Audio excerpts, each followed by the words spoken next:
Hello everyone, this is Vicki with Walks with Jesus. I've just got a quick little story for you today because I'm going to see the Royals play baseball today, baby.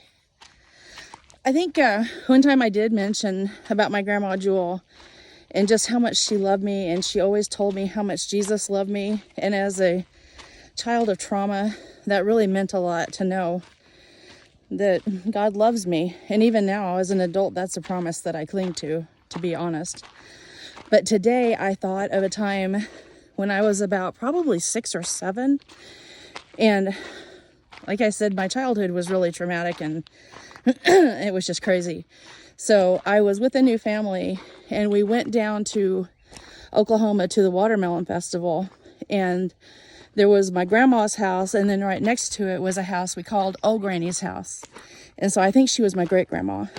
And I think it was like 6 or 7, and us kids were sitting on the front porch. She was sitting on a rocker, and all of a sudden she looked at me and she leaned forward and grabbed my hand and she said, "I want you to promise me that you'll read the book of Acts."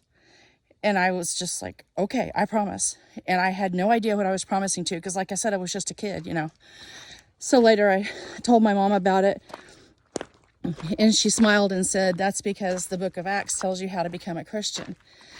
And for years, that promise just resonated in my head, and I kept thinking about it. And then I finally did. I actually did read the Bible all the way through a couple times. But it was because of that promise, I think. And it made me think of how, as grandmas, or maybe just moms, or even friends of children, how the things we say stick with them.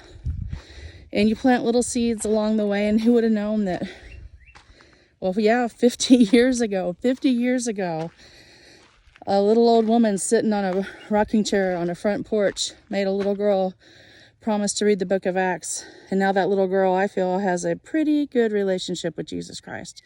And that is a gift.